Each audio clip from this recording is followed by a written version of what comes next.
tudo bem? Meu nome é Raíza Garcia. E eu sou Ana Luísa Sindô. E agora vai começar o Pod Nosso com uma entrevistada muito especial que vai deixar você com o coração quentinho.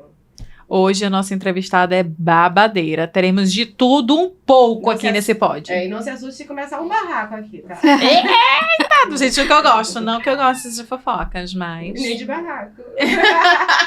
Olha, o nome dela é Pamela Oliveira. Ela é a mãe do Antônio, da Maria Júlia. Não, peraí. Da Maria Júlia, do Antônio e do Diego Filho, tá? Ela é advogada da área da família, mais conhecida como Pamela Oliveira. Como é que é, Pamela, que tu é mais conhecida? É Pamela Oliveira mesmo. Na verdade... Carinhoso, não?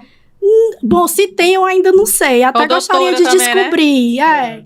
Mas não sei. Viu, Pamela, pelo nosso podcast. Obrigada. Seja bem-vinda. Muito obrigada por ter aceitado o convite. A gente tá muito feliz de te ter aqui. A gente vai falar um pouco sobre tudo.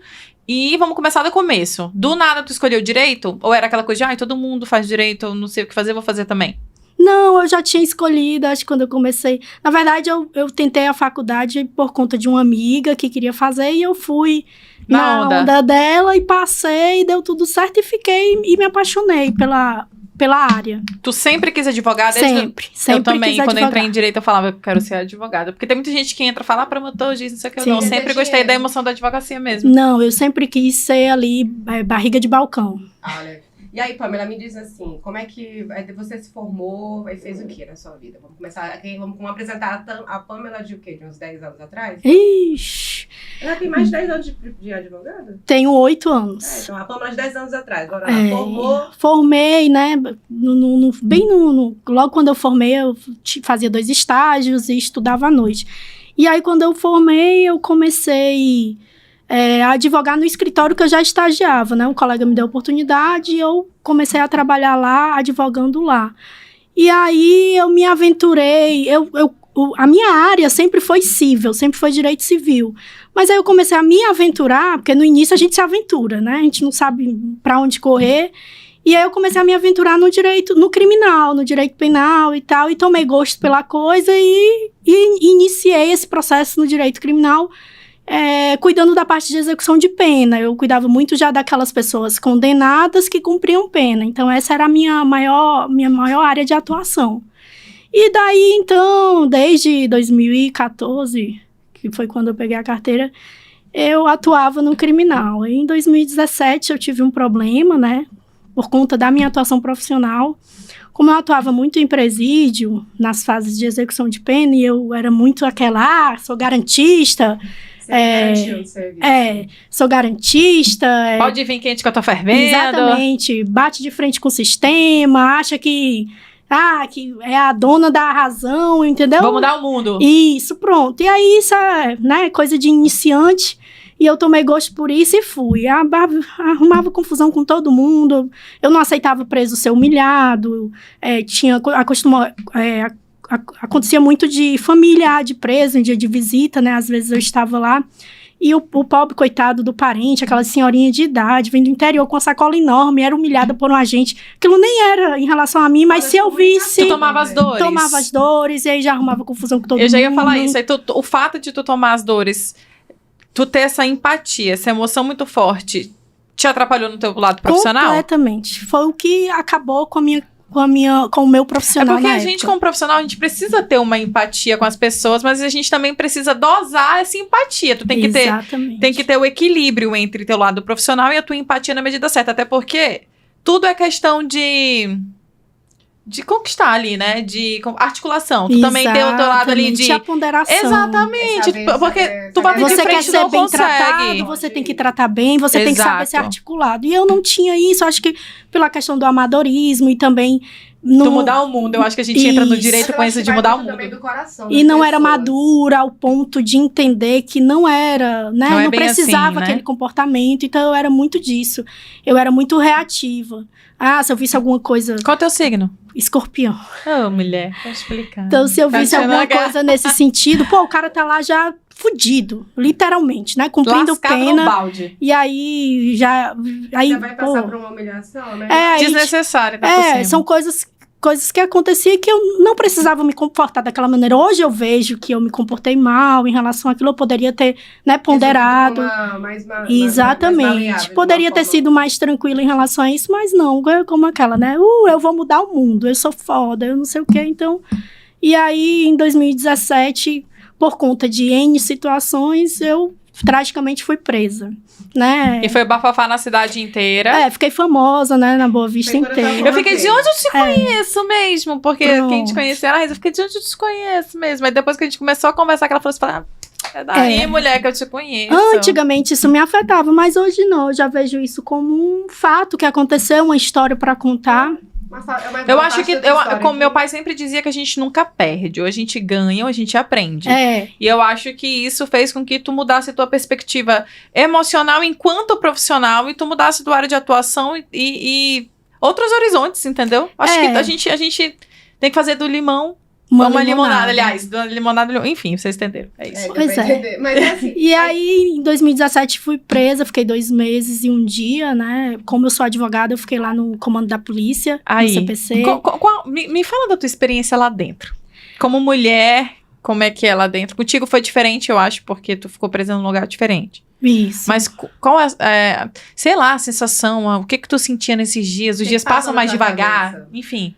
Cara, eu vou te ser honesta, eu não consigo aqui pormenorizar, né? Trazer para vocês com riqueza de detalhes, mas eu lembro que no primeiro dia, quando aconteceu,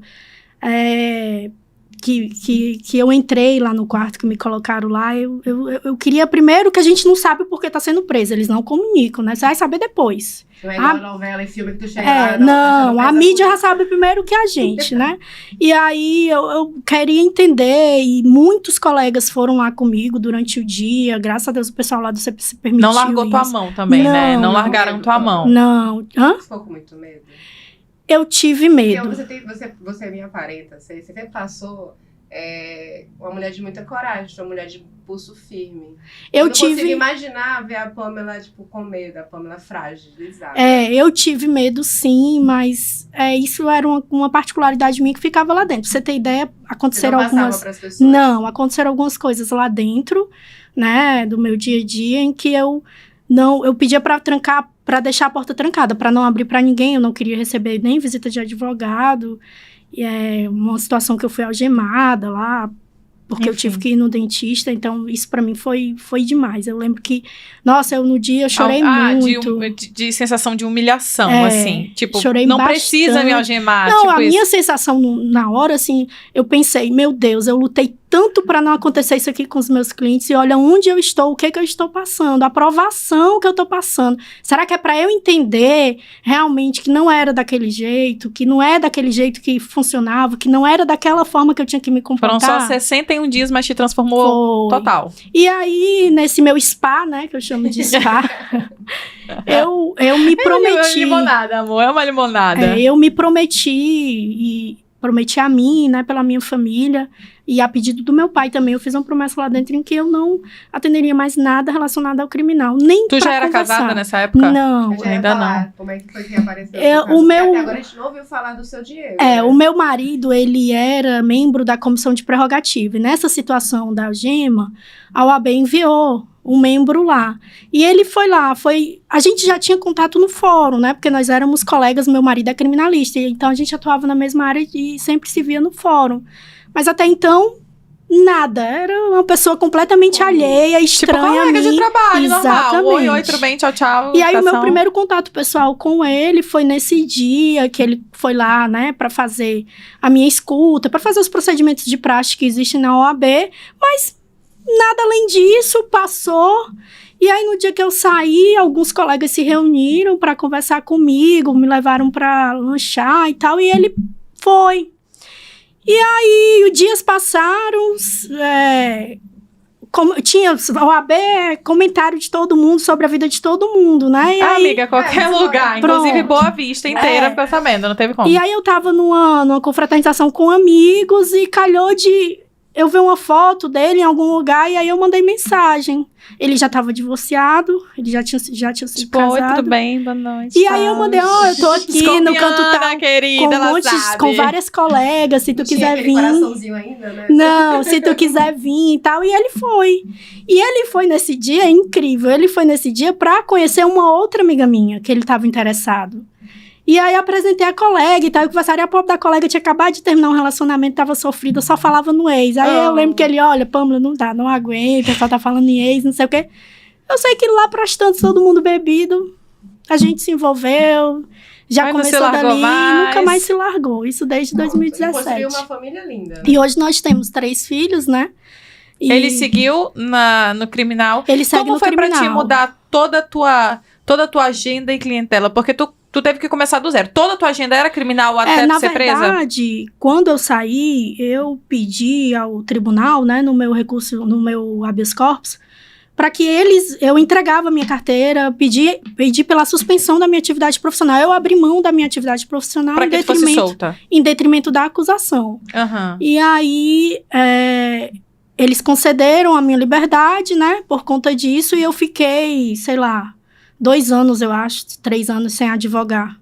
Eu voltei a advogar em 2019. Nem nos bastidores? Porque mesmo, por exemplo, tu não podia assinar, mas digamos, teu marido sendo advogado, tu se relacionando com ele, tu ficava nos bastidores com ele? Com o Diego bem recente, já foi namorando, já foi... Foi, a gente se envolveu em 2017, em outubro a gente... em dezembro a gente já tava namorando, eu saí em outubro, em dezembro a gente já tava namorando. Porque foi bem nessas quando tu começou a se juntar com os amigos que tu saiu e tal, que vocês começaram a ficar, Isso, em dezembro a gente já tava namorando. Nem nos bastidores tu atuava? Atuava que eu digo assim, tipo... Dando um conselho ali, já que tu entendia e tal? Não, no primeiro ano eu não fazia nada por conta da minha promessa. Eu queria mesmo, eu tava assim, sabe? Decepcionada. Tinha acabado comigo, acabou. Eu acreditava, inclusive, que eu não ia mais trabalhar na advocacia, né? Por conta disso, porque na minha cabeça eu ia ser sempre perseguida, eu ia sempre ser motivo, alvo de alguma coisa... Por ser taxada, né? Exatamente, por ser quem eu era e em detrimento até da própria acusação. Advogada do PCC e tal. Uhum. Então, as pessoas fazem esse tipo de julgamento. Até hoje eu passo por isso. Só que hoje não me afeta mais. Antigamente eu ficava muito mal. Mas hoje não, faz parte da minha vida e eu vou levar isso pro resto da vida. E aí... Isso é muito bom, porque não tem como... É o passado, a gente não tem como mudar. Não é algo que tu vai conseguir simplesmente tirar da cabeça das pessoas. Então, cara, tu tem 2 opções, né? Ou tu fica pirando por uma coisa que já passou e tu não vai conseguir mudar, ou tu pega isso e faz igual tu fez, tá? Foda-se, muda de área e vai trabalhar, ganhar dinheiro, porque é disso que a gente precisa, né? Não, e depois de tudo isso, da situação na prisão que aconteceu, eu mudei completamente. Me ajudou muito, por incrível que pareça, isso me ajudou muito. Não tem como me fez ter uma maturidade, e uma visão de outras coisas que eu não tinha. Nossa, como eu era imatura, sabe? Uma pessoa completamente fora da caixinha. O que mais mudou na Pâmela? A minha personalidade, eu acho que mudou bastante. Mudou. Eu comecei a ter limite. Antes eu não tinha. Braba demais. Muito. Qualquer coisa era motivo de discussão. Eu não levava desaforo pra casa. Bem escorpião na raiz. O fulano fez isso. O quê? Vamos resolver agora. Não vai deixar pra amanhã. Hoje não. Eu lembro de uma coisa. Nossa, não tava nem no script X. Eu lembro de uma vez que eu encontrei com a Pâmela. Antigamente aqui a gente se encontrava em conveniências, né? Aí a Pâmela tinha uma caminhonete com som, não era tudo? Era. Não era essa Pâmela, ela dominava. Era. Então era, sabe, aí... Mas assim, e sempre foi uma mulher de pulso firme. Eu admiro firme, muito. Né? Sempre fui muito decidida e tal.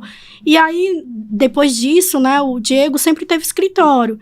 1 ano depois, mais ou menos, eu já ensaiava ajudar ele em algumas coisas e tal, não atendendo cliente nem nada, mas como um tipo de assessoria, né? Isso, que eu quis dizer, tipo assim, quando tu voltou, tu já voltou, tu não quis mais nem ler, nem saber de nada de criminal mesmo, total. Nada, isso é uma regra pra mim no escritório desde então, eu não, se me perguntar, Pâmela, o processo tal, tipo, não faço a menor ideia, eu não mexo, eu não quero nem falar. Independente do crime, nada criminal que seja. Deus me livre. Se for um parente, o que quem quer que seja. Se Deus me livre, aconteceu alguma coisa com meu marido no criminal, vai ter que chamar outra. Eu vou precisar da ajuda de alguém. entendeu? E, pelo contrário, hoje o meu marido é o meu advogado, é o melhor advogado criminalista, inclusive, do estado de Roraima, tá, gente? Ele é um tribuno do júri, ele faz júri. Atua também em grandes operações da Polícia Federal, então ele hoje é o meu advogado. E aí, né, depois disso que eu passei, né, mais a assessorar ele e tal, em 2019, acredito que foi 2019, voltei a advogar. Tu teve que pedir de volta a tua carteira? Isso, nós pedimos de volta, tive que pedir de volta. Quando eu saí, eu tinha algumas restrições. Eu tinha recolhimento noturno, eu usei tornozeleira por 1 ano e 1 dia, né? Tinha que estar dentro de casa 10 horas da noite. Então, eu tive uma série de restrições, mesmo na liberdade provisória. E aí, em 2019, quando eu engravidei, da minha primeira gravidez, eu passei toda de tornozeleira. Gente, eu sofri um bocado. Por quê? Porque eu inchava muito, né? E aquilo na perna da gente. Fisicamente falando, né? Fisicamente. E o emocional também, porque você imagina, a mulher grávida. Mãe, né? Aquela sensação de o que eu tô passando. Como é que vai usar roupa com um negócio daquele na perna? Vaidosa. Vamos ali comigo, aí fazendo de motorista pra ela, pra ir comprar tecido, pra ir fazer roupa. Isso. A mãe da Raiz, inclusive, fez várias roupas pra mim na gravidez, justamente vestidos longos. Porque eu não podia usar roupa curta, né? Não tinha como. Eu tinha aquele negócio na perna e não dava. E eu sempre... Maju, como foi quando ela nasceu? Não, e aí, pro parto, a gente conseguiu tirar e eu nunca mais, não precisou mais. E aí, quando a Maju nasceu... Foi outra Pamela que nasceu.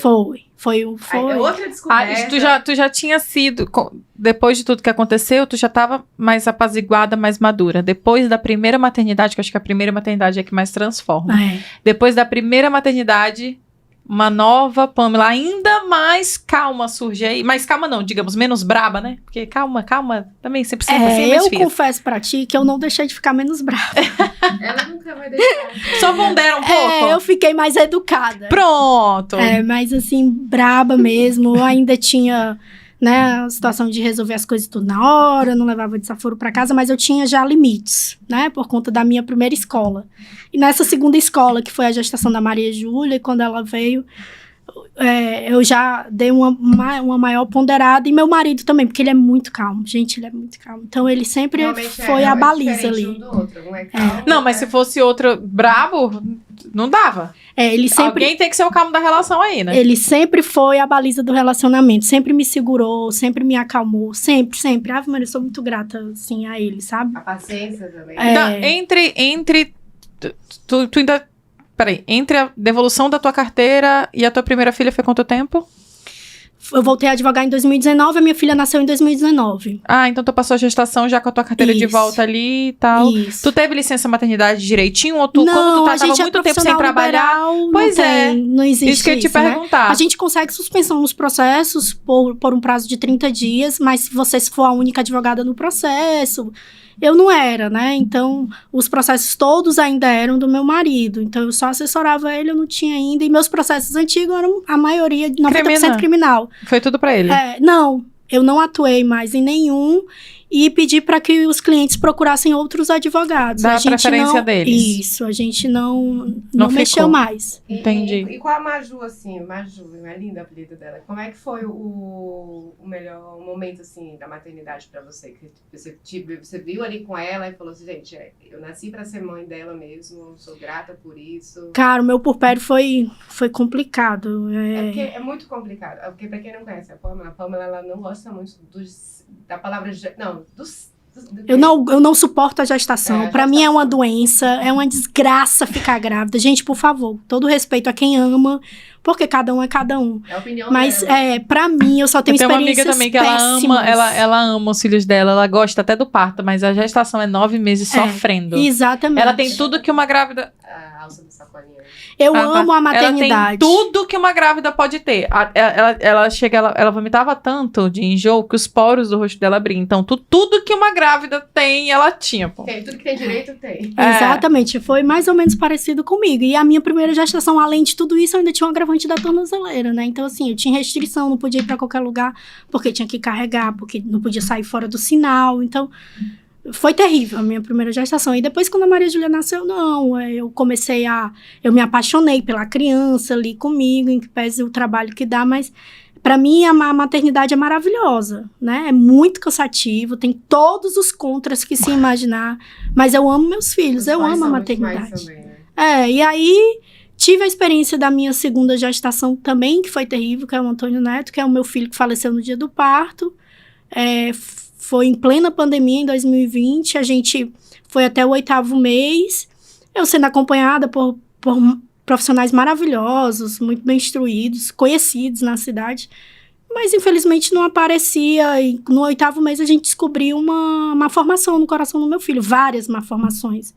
Eu tive um acúmulo de líquido e tal, fui internada na maternidade, inclusive peguei Covid lá nessa época, e ninguém descobria, não aparecia nos exames. Nem na morfológica não apareceu. Nem na morfológica. Até que, depois de muita insistência, indo de 3 em 3 dias na médica... Muita fé também, né? Muita fé também, né? Após indo na médica fazer fazia Doppler de 3 em 3 dias, ela viu uma alteração no coração e tal. Eu já fui para avaliação do cardiologista, depois passei pela cardiopediatra. E aí a gente descobriu, nesse interregno lá do 8º mês, que o meu filho não podia nascer aqui, porque ele ia precisar de uma medicação que não tinha no estado, ele ia precisar de várias cirurgias que não faz no estado, ele ia nascer muito pequenininho e não podia sofrer uma viagem, ele não podia sair da UTI neonatal. A problemática que ele já ia encontrar o nascimento dele, então era melhor você sair. Isso, e aí, né, em plena pandemia, tinha a minha filha menor, como é que eu ia fazer? Eu não tenho família aqui, era só eu e meu marido, as funcionárias todas, né, em casa por conta da pandemia, e aí eu resisti aí por 1 ou 2 semanas ainda, até que a gente teve a experiência com essa cardiopediatra e ela falou, olha, eu sou da UTI neonatal, se você não for, seu filho vai morrer. Então, aí, depois disso, a gente conseguiu, eu viajei, fui para Fortaleza numa sexta, cheguei no sábado lá, e na segunda-feira, quando eu fui com o obstetra de lá, que ele colocou o aparelho, já não tinha mais batimento cardíaco. Assim, em plena pandemia, a clínica... Tu sozinha? Eu e meu pai. Eu tava com meu pai, minha família mora lá. Plena pandemia, então, todo mundo... graças a Deus, você teve o apoio da família, pelo menos, né? Todo mundo parafernado com aquelas roupas, máscara, chapéu, tudo. Eu lembro que o médico fazendo lá o exame em mim, aí primeiro ele tirou toda a roupa. Aí eu olhei pra ele, assim, meu pai segurando a minha mão, aí eu disse, doutor, tô pronta, pode falar. O que tiver que você vai ser. Tu sentiu? Sim. Porque quando eu fui com o obstetra, que ele botou o aparelho, ele disse, poxa, Pamela, você viu o bebê, não tem batimento cardíaco? Aí, não, eu vi, doutor, ele tava bem, tá aí o laudo. Não, mas espera aí, eu não sou eu que faço morfológica. Minha máquina aqui é completamente antiga. Aí tu já pensou assim, acho que ele vai... Eu já olhei pro meu pai e disse, pai, já prepara o telefone, porque eu não vou conseguir dar essa notícia. Aí já fui pro outro médico do lado que fazia o exame, e na hora que ele fez a morfológica, e ele fazendo e demorando, e eu lá já agoniada, já sentindo. Aí meu pai, tenha calma, eu falei, aí eu olhei pro médico e disse, doutor, por favor, o senhor pode falar, eu tô pronta, não precisa o senhor... Aí ele já levantou, tirou a roupa, foi tirando a roupa, aí me levantou e me deu aqui um abraço. Aí ele falou, olha, seu filho tá sem batimento cardíaco, não tem mais vida, tá morto. Aí, meu irmão, o mundo desabou pra mim, já tinha sido presa, tinha passado a gestação com tornozeleira, agora um filho morto dentro de mim, no último mês de gestação, eu digo... Numa pandemia global. Eu lembro de ter dito assim...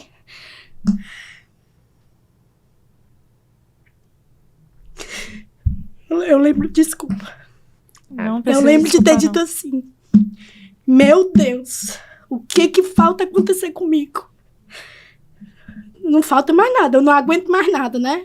Disse ali cheguei no meu limite, na minha cabeça eu disse pra mim, não dá mais pra acontecer nada comigo, eu não aguento não, senhor. Já tá bom, já as provações, eu já aprendi o que eu tinha pra aprender.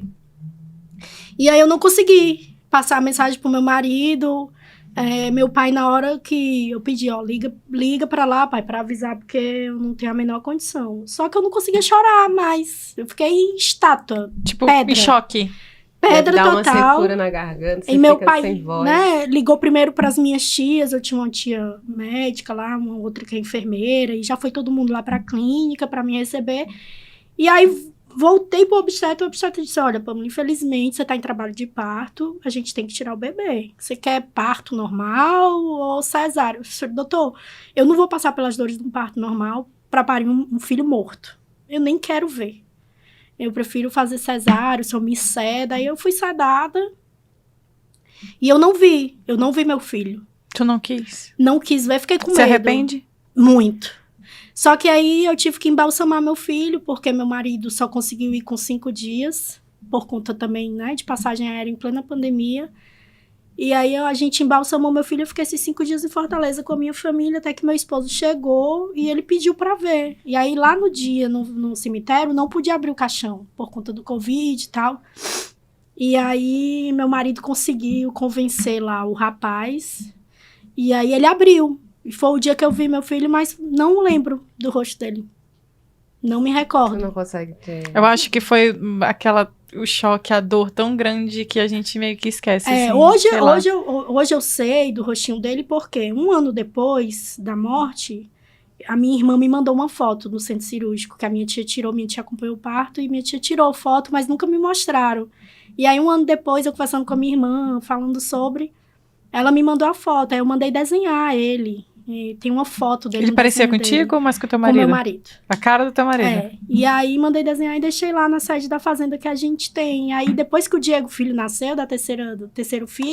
Ele tem quantos anos, o Diego Filho? 4 meses. 4 meses. Gente, de agora. Tu ficou com medo da gestação toda? Tu ficou meio paranoica? Toda. Não tinha... Eu paz, não né? Durante 9 foto, meses não ficou em paz. Não falava sobre minha gravidez. Se alguém perguntasse alguma coisa, era indiferente pra mim. Eu não planejei nada.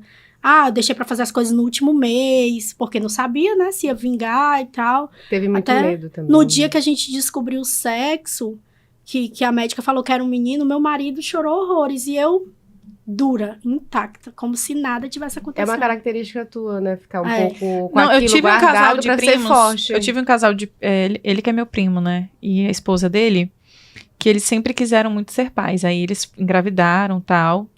E o neném nasceu com um probleminha também, e aí morreu no mesmo dia. Ainda ficou na incubadora ainda, tá? E faleceu dias depois. Logo, uns meses depois, ela engravidou de novo. Dessa vez, era só menino na família, e ela engravidou de uma menina. O primeiro bebê que tinha falecido era um menino. Ela engravidou de uma menina. E aí, ela meio que... Ela disse que no Baby Chá, a gente fez um Baby Chá surpresa pra ela, tal, todo mundo muito feliz, porque era uma menina e tal. Mas ela disse que lá no fundo, ela nunca conseguiu ficar 100% feliz. Depois, agora a neném imensa, gordinha, mama. Cheia uma de maravilha, saúde. Melissa. Cheia de saúde, linda, mas ela... depois, quando nasceu, que eu fui lá visitar eles, a gente conversou sobre isso. Eu falei, cara, como é que foi tua gestação assim? Ela, Ana, agora eu posso falar assim, que... Até quando ela foi ter o parto, foi difícil pra bebê sair. Literalmente saiu o canal. Ela dilatou, tudo foi difícil pra sair, porque meio que ela não tava conseguindo fazer a parte dela de empurrar a mãe, com medo de... Porque enquanto tá na barriga dela, tá protegida. Mas depois que sai, né? Com medo dessa sensação, assim. E aí meu primo falou que durante a gestação inteira ele não teve um sono tranquilo. Que agora com a neném recém-nascida chorando, ele dorme 2 horas, mas é o melhor sono da vida dele. A gente conversou muito sobre isso. Como uma gestação que resultou em algo tão trágico, assim, a outra não tem paz. E é um momento que a gente... Já é difícil por si só, né, mulher? E tu ainda não tem a paz, aí fica aquela perturbação mental. Eu não posso nem falar que eu consigo imaginar, porque eu não consigo. Não tem como. São coisas que a gente não... Nessa minha terceira gestação do Diego Filho, né, que a gente descobriu o sexo, meu marido, nossa, fez faixa, e eu... Como se nada tivesse acontecendo no dia do parto. Foi muito difícil. Tu teve normal? Calma, ter não, normal? foi cesárea. Tá aqui. Sim. Como se nada tivesse acontecendo, foi uma cesárea, ele estava pélvico, ele estava muito aqui embaixo da minha costela, então a médica teve muita dificuldade. Elas me abriram e só conseguia ver um pé. O meu parto, que era para durar, sei lá, 20, 30 minutos, durou 1 hora e pouco. E aí eram 2 obstetras maravilhosas, e eu lá, né? Acordada, porque tu... Acordada, mas com lençol, sem ver nada. E elas demorando muito, né? E elas fazendo, né, comunicação labial, pra que eu não percebesse nada. E meu marido calado também, pra minha pressão não baixar ou não aumentar, não sei. Mas tu sabia? E eu sabia Tem que tava acontecendo alguma coisa, mas o meu medo era tão rápido grande. A cesárea. Na minha cabeça eu falei, eu vou ficar muda, porque se eu falar alguma coisa vai atrapalhar. Então deixa elas trabalharem aí, seja o que Deus quiser. Eu lembro só de ter ouvido meu marido fazendo uma oração muito forte lá na hora. E aí, elas conseguiram tirar meu filho e não ouvi choro. Aí eu ouvi a movimentação. Eu me arrepiei. Eu falei, não, gente, não, pelo amor de Deus. Ouvi a pediatra falando assim, liga pra maternidade pra levar pra incubadora. Aí eu ouvi essa parte, aí eu olhei pro Diego, perguntei, tá tudo bem? Aí ele, vai ficar. E aí já fiquei, né, agoniada, apreensiva, claro. Mas eu, na minha cabeça, não vou perguntar nada, porque vai atrapalhar elas, e calada. Vou confiar. E aí Jesus mandou a fono, a Silvia, maravilhosa, ela teve, né, ela teve, assim, a ideia de tirar o colostro do meu seio numa seringa, ela pegou, e meu filho já lá 20 minutos, sem chorar, sem nada, roxo, e a pediatra desesperada pra levar o bebê. Mas roxo, mas por que demoraram pra tirar? Porque não tava conseguindo tirar, né? Como ele tava muito pra dentro, muito pélvico, ele nasceu com o nariz completamente amassado. Então ele não tava com dificuldade pra respirar, esse tipo de coisa. Ele ficou no capacete de oxigênio. E aí a Silvia a fono teve essa ideia, tirou o colostro e botou na boca dele. Menino, na hora que ela botou, foi o bichinho tava automático. Com fome. Ele começou a chorar e voltou a cor dele. E aí eu ouvi só a pediatra dizendo, ó, liga pra maternidade que não precisa mais. E aí o bebê voltou e tal. E aí quando estavam me costurando que terminou tudo, aí a obstetra no final foi lá comigo e disse assim, tá tudo bem. Pode respirar, o bebê tá bem. E eu só aqui, tá bom. Aí colocaram ele do teu ladinho, aí foi quando tu... Botaram, aí eu vi, mas eu ainda assim não relaxei. Eu fui só relaxar quando eu saí do centro cirúrgico, que eu vi o bebê lá comigo. Aí foi quando eu relaxei e disse, não, agora sim. A minha prima falou que ela só conseguiu relaxar, assim, depois da primeira noite em casa. Que ela disse que no hospital, ela falou, não, tá tudo bem porque tô no hospital, mas pode acontecer qualquer coisa. E disse que depois da primeira noite em casa, que ela disse que, caramba, realmente ela nasceu, tem uma filha agora, assim. Gente, a minha filha vai fazer 1 ano, eu não relaxo? O que é relaxar? O que é relaxar? Minha filha vai fazer 10. Filho não relaxa. Minha filha vai fazer 10. E se tem uma coisa que eu não faço, é relaxar. Aí, graças a Deus, ele tá há quantos meses? 4. Eita, uma benção, mulher. Uma benção. Mulher. E aí, eu tô enfrentando a depressão pós-parto, né? Porque, segundo a psicóloga, ela acha que o meu luto não foi vivenciado ainda, e isso... Eu ia te perguntar como é que... Tem muito tempo do Antônio pro Diogo Filho? Foi 2020, o Antônio Neto. E o Diego Filho agora é 2023. Eu ia te perguntar, porque eu tenho uma memória de você, mais o Diego e a Neném na praia. Na verdade, quando aconteceu, eu, novamente com aquela minha de durona, de não querer demonstrar nada pra ninguém, peguei o que aconteceu, botei na gaveta e deixei lá. Não sofreu. Não sei, eu botei na minha cabeça o seguinte, isso não é uma coisa que eu vou conseguir resolver, deixa ali, depois eu penso nisso. Vou cuidar do que precisa ser a minha atenção no momento. Exatamente, e seguir. Então... Você acha que tá confortável, mas assim, é uma história atrás da outra da vida da Pamela, que você fica assim, meu Deus. Gente. O que vai vir mais por aí? O que tem mais? Tipo assim, Deus não manda, não tem uma frase que Deus não manda a luta maior. Assim, vai vir agora a fase que eu acho que é a fase que as mães têm mais um pouco de receio e o coração fica acelerado. É a fase dos jovens, né? Dos nossos filhos ficarem jovens pro mundo. Eu tenho medo, não vou mentir. Eu também tenho. E eu que a minha menina. Eu tenho um receio. Também tenho um casal, todo mundo tem casal. Eu tenho um receio, mas é aquela, eu não vou sofrer por antecipação, deixa passar. Eu também, né? Para cada dia o seu mal, tô sofrendo só por hoje, amanhã problema de amanhã. E aí, nesse meio tempo todo, aonde ficou a doutora Pamela? Pois e aí... De 2020, tudo que aconteceu com o Antônio, tu voltou e já foi advogando. Voltei e aí participei de uma palestra com vários advogados, professores, e no meio de uma dessas palestras eu conheci o direito de família e, meu Deus, quando eu ouvi aquele professor falando, eu falei, é isso que eu quero. E aí comecei a me aventurar. Tem a emoção do criminal ali, mas diferente, agora, né? Vem cá. Comecei tudo. No começo, você gostava pra levar a voz àqueles que não tinham, né? Para as pessoas que estavam presas. Agora ela quer dar a voz àqueles que ainda não conseguem gritar, que com certeza são os filhos, são as mulheres, essas pessoas. Então sempre é uma coisa muito humana, se você prestar atenção. Sim, total. E com emoção, né? Muita emoção. E tem que ter emoção, porque se não tiver emoção, eu não quero. Senão não vai. E aí me apaixonei pelo direito de família e hoje eu lido com isso. Divórcio, pensão, guarda de criança, inventário. E sucessão, né? Essa questão de herança e... Exatamente. Curatela, que envolve a questão de pessoa idosa e tudo mais. E me apaixonei pela área e por incrível que pareça, A maioria dos meus casos são mulheres em estado de vulnerabilidade, aquelas mulheres que sofrem violência patrimonial, violência moral, né? Aquelas agressões emocionais. Já que não deixa de ser crime, mas que foi para civil, assim, tipo isso, né? Exatamente. E aí eu lido com essas questões emocionais, por incrível que pareça, todo santo dia. E outra, pra quem não conhece, a Pamela, ela tem as redes sociais dela mesmo, que ela fez para fazer levar a voz sobre o direito da família. Então, ela faz uns vídeos explicando, faz caixinhas de pergunta, e ela é a própria marqueteira dela também. Arrasou, querida, porque hoje em dia quem não tá na internet não fez nada, e aí, né? Eu comecei numa brincadeira, vou falar sobre isso aqui, mas de uma maneira mais didática. Então, os meus vídeos são bem didáticos. Eu falo sobre os temas de direito de família e sucessões, mas eu falo para aquela pessoa que não conhece da lei, que não entende aquelas palavras mais difíceis. O juridiquês. Isso. Então eu falo, ei, mulher, tu tá sabendo, é assim, assim, assado. E isso foi dando certo, eu ganhei bastante seguidor. Diz que as pessoas gostam, porque eu acho que isso traz uma conexão, assim, porque o teu público não é advogado. Não, nem. Né? Tu não quer dar curso, teu público não é advogado. Raiva. Pois é, teu público não é advogado pra tu meter um juridiquês. No meu Instagram eu falo muito sobre signos, né? Sobre signos e astrologia. Não adianta eu colocar uns termos técnicos de planetas que as pessoas não vão entender. Então eu tenho que falar de um jeito que quem não entende absolutamente nada de signo vai compreender o que eu tô falando. Esse é o segredo da conectividade. Deixar independente mais do tema. Tudo, né, pra pessoa entender. Tipo assim, aquela pessoa que não entende absolutamente nada de direito, até aquela pessoa que entende um pouco de direito, ela vai entender tudo que tu tá querendo transmitir. Porque, esse é o segredo da comunicação. Não, e eu sou elogiada por colegas da profissão. Pô, Pamela, muito bacana o jeito que você aborda os temas, porque eu falo de uma maneira didática e com humor.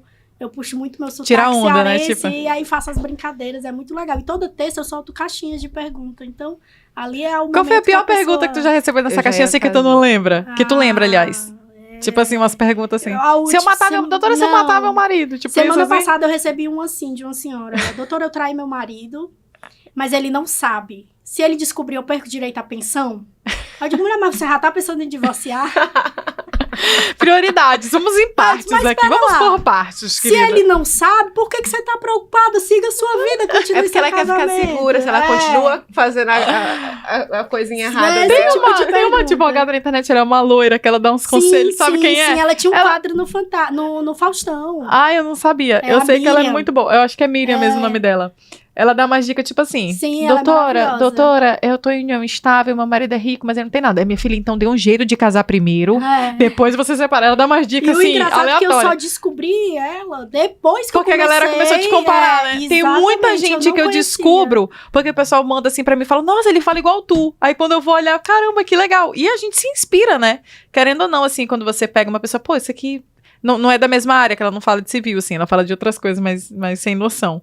Mas tu pegar assim, tu fala, cara, isso aqui dá um vídeo legal, de inspiração, tudo é inspiração na internet. A gente consegue se inspirar demais. Não é plágio, é você conseguir se inspirar, porque pra quem trabalha na parte de marketing, às vezes ele precisa ir olhar um produto de alguém, de um parceiro dele, pra poder a criatividade vir. Sim, e por exemplo, você consegue pegar áudios de rios e trazer pro teu nicho. Sim. Por exemplo, ela é advogada, eu posso usar o mesmo áudio que ela, metendo o signo e ela metendo alguma dica de direito. Tudo é criatividade. Eu acho que a maioria dos seus clientes, na verdade, é também aqueles da área da família, tipo, de pensão alimentícia, de guarda compartilhada. Existe muito isso. Teve algum que te marcou muito, ou que deu muito trabalho, falou assim, meu Deus, esse cabo vai perder as cuecas. Olha, eu tive a situação de uma moça que me procurou, ela estava numa violência moral terrível, violência patrimonial. Psicológica, né? Dependia exclusivamente do marido, de forma financeira, de tudo. Abriu mão da profissão dela, inclusive na época, depois que teve segunda filha, para poder ficar em casa, cuidando da casa das crianças. E quando ela chegou com o caso para mim, explicando tudo, ela disse, doutora, eu não quero isso, eu não quero aquilo, eu quero só isso, eu tô saturada. Eu falei, não é assim. Vamos pedir o que você tem direito. Obviamente que o que você não tiver, não vai entrar na Geralmente quem abre mão das coisas no divórcio diz assim, doutora, eu não quero nada, eu só quero que a senhora me diga, você é a mulher? É a mulher. Sempre. A gente sempre se lasca, é impressionante. Eu já fiz isso. Eu já Sempre saí de é a casa mulher. só Eu com nunca filho, me divorciei. com uma trouxa já de... Acontece de homens também. Voltando ele pra faz mãe um que você aparato. falou aí ficou o quê? Que você disse que não terminou aqui? Aí a gente pediu que ela realmente poderia ter de direito, né, com embasamento na lei, mas a todo momento ela, frustrada, não queria de jeito nenhum, tanto é que no meio do processo, eu protocolei a ação, tudo no meio do processo, ela me procurou e disse, não, doutora, não é isso que eu quero. E aí procurou outra advogada. Foi. Barra. E aí eu não pude Vai fazer nada, o quê, né? Tentei. É complicado, Enfim. né? Mas é porque cada pessoa sabe aonde que vai... Eu A acho Larissa Manoela abriu mão de 18 milhões pra ter paz, né, Exatamente. Faixa? Tem uma hora que, dependendo de como tá a tua situação, o teu país não tem preço que pague. não podemos jogar, não podemos jogar. Chega uma hora que a pessoa aceita, assim. E aí as pessoas acham que é só 30% a questão da pensão, mas não, tem outras possibilidades de porcentagem também, né, doutora? Tem, tudo vai dar análise, como eu disse, né? Da possibilidade de quem está pagando a pensão, de quem vai pagar a pensão, da necessidade da criança que vai receber, versus a possibilidade financeira também da mãe. Porque, gente, pensão alimentícia, por favor, tá? Não vamos generalizar que o pai tem que se lascar e pagar sozinho, não. A responsabilidade é solidária. Pai e mãe paga pelos gastos, né? Os gastos da criança. Então, é 50% para um e 50% para outro. Então, vou botar ele na justiça que ele vai pagar tudo. Não. Não é assim que funciona. Tem um cálculo Poderia assim, ser. base assim, de quanto custa uma criança por mês? Isso vai depender da vida social dos pais, tem, porque... assim, um básico, tem um tetozinho básico que você... Tá aí, eu nunca parei pra analisar isso, mas geralmente lá os Porque gastos... a gente é mãe, a gente sabe que gasta. Geralmente lá os gastos de uma criança, sei lá, com meses de vida, gira em torno de R$3.500, R$4.000. É caro, é dinheiro. É muito caro. E aí muito, você muito analisa, caro. isso a gente falando de uma criança sem problema nenhum, sem nenhuma, né, situação especial, né? Imagine uma criança autista, uma outra situação dessa. Eu acho que uma das coisas, na verdade, eu acho não, é a única coisa que me deixa mais distante de ter o terceiro filho, porque eu gostaria de ter logo agora. Deus me livre. Mas eu gostaria de ter, mas eu acho que o que eu não tenho é só por conta financeira mesmo, porque eu acho que filho não é só você gerar ele, você botar ele no mundo. Também é você educar, e é muito caro, gente, é muito caro. É muito caro, é muito caro. trabalhoso. Isso vai muito também da vida financeira da família, que a família tá envolvida, assim. Por exemplo, a criança estuda escola particular ou pública? Isso conta. Isso conta como que é o lazer dessa criança, isso conta. Então vai muito o trabalho da mãe com a rotina da criança, porque no caso, se eu for teu terceiro, vão ser 3 dentro de uma casa para eu levar para os cantos todos, que a mãe turista é que mais meus trabalhos hoje, que mais me cansa é ser mãe turista. E aí você coloca em xeque a situação hipotética, tá pedindo uma pensão, aí o juiz vem e diz, uma pensão de um salário mínimo. Moças, Caramba, a mãe que cuida, a residência leva fixa é com cima.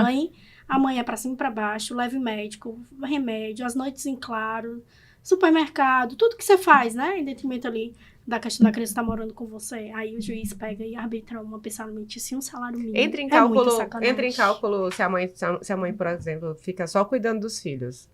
Entra um cálculo base da hora dela que ela poderia estar trabalhando, mas ela está em casa cuidando. Sim, o advogado da área pode colocar isso em xeque, sim, pode fazer um cálculo base em relação a isso com toda certeza. Interessante. Eu não sabia. Eu vi essa ideia assim, porque é um trabalho como se fosse, só não é remunerado de financeiro, mas é remunerado de amor, de carinho. A mãe que mora de aluguel, que gasta com combustível, com a criança que mora com ela, tudo isso é analisado num quanto a ser fixado para a pensão alimentícia. Não, é só a escola, só a alimentação. Não, o aluguel que a mãe paga também é utilizado para fixação. A energia que a mãe tudo. gasta Internet, também, criança. tudo. Com certeza, porque, né, uma família mora dentro de uma casa, não é só a mãe. É complicadíssimo. É exaustivo até de começar a pensar na vida do amor. Parei pra pensar agora, achei que eu fui longe. Eu já tô até pensando aqui que eu vou fazer pros meus guris lá em casa comer daqui a pouco. Pronto, Mas, Pamela, assim, voltando um pouquinho sobre você. Tem alguma coisa que você ainda quer realizar na sua vida, ou conquistar, que te deixaria assim, agora eu posso só curtir meus filhos, minha profissão, que eu tô realizada? Eu sou realizada profissionalmente, em que pese, né, ter acontecido toda aquela situação, eu sou realizada, eu amo a minha profissão, e eu me encontrei no direito de família, como mulher também, eu já me sinto realizada, casada, mãe de 3 filhos, mas assim, o meu maior anseio, a minha maior vontade hoje em torno de realização é encerrar essa fase processual que eu ainda respondo esse processo criminal encerrar isso de vez, acabar, vai ser condenada, não vai ser condenada, é acabar com isso, extinguir isso da minha vida e deixar isso lá pra trás. Essa é a minha maior vontade hoje. Maior sonho hoje. Hoje é o meu maior sonho, é isso, é se livrar disso, desse problema. E sonhos profissionais, quais os próximos passos? Eu tô participando agora da publicação de um livro, né, eu participei Mulher, teu filho tem 4 meses. 4 tá meses. fazendo Da elaboração de livro. Fazendo um livro. vou fazer um livro aqui. Eu não conseguia tomar banho, ela tá fazendo um livro. No direito de família, né? Tô na minha 3ª pós-graduação, né? Tentei um mestrado aí, mas aí engravidei e tal, não deu certo. Uma pausa. Não dá também pra abraçar o mundo, né, gata? Uma coisa de cada vez. E aí, com o nascimento do Diego Filho, eu estagnei um pouco, né, no lado profissional, porque a gente tem que abrir mão, como vocês falaram, né? É prioridade, né? Exatamente. Então, eu abri mão de muita coisa. Eu estava participando de palestras, eu era palestrante em alguns eventos, fui para vários congressos nacionais de direito de família, participei de painéis, palestrei nesses painéis. Então, assim, parei com isso, estagnei por conta do nascimento do meu filho, mas pretendo retornar, né?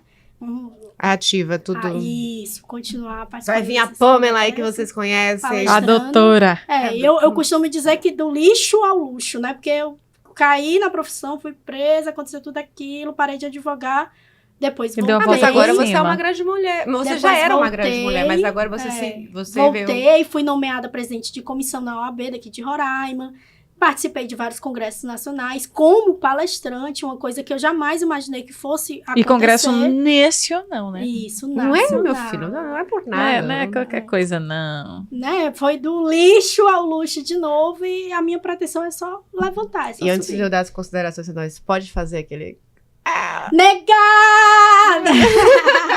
Segura que ela tá vindo aí. Pamela, eu quero te agradecer de coração. Muito obrigada por você ter vindo. Olha, foi um prazerzão te receber aqui. Adorei te conhecer a tua história também. A gente chorou, muito inspiradora, aqui, toda arrepiada. Dá um zoom aqui, produção. Eu tô precisando até fazer uma coloração, eu acho.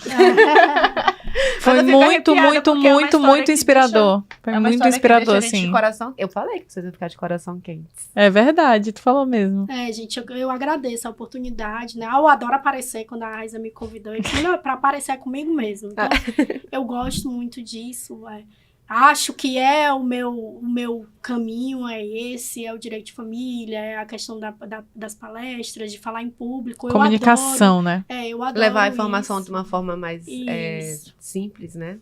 E pretendo continuar nisso, né? Se Deus quiser, eu espero que meus vídeos alcancem mais pessoas. Vem dar certo. Alcancem mais pessoas, porque eu costumo muito defender mulheres em estado de vulnerabilidade, crianças. Também não deixo de representar homens, que também existem homens em situações difíceis e que merecem também defesa.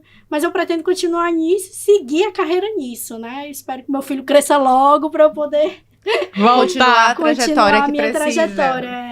É isso, gente. Gente, olha, essa foi a Pamela Oliveira, viu? Eu quero agradecer a participação de todo mundo. Não esquece de compartilhar com todo mundo, levar essa mulher, essa grande mulher para todo mundo conhecer. Então compartilha, porque não custa nada você compartilhar. Verdade. E comenta aí embaixo também, tá? Aqui, olha, de verdade. Eu vou trazer ela aqui daqui a um tempo, nas próximas edições, e você vai ver como ela vai trazer mais história quentinha pra gente, se Deus quiser. E é isso, gente. Muito obrigada por ter ficado até aqui. Compartilhei com a galera, compartilha nos teus stories. Marca Ana Luísa, marca a Raiz e marca também a doutora Pamela. E vai seguir a gente nas redes sociais. Porque o pódio é nosso. Beijo!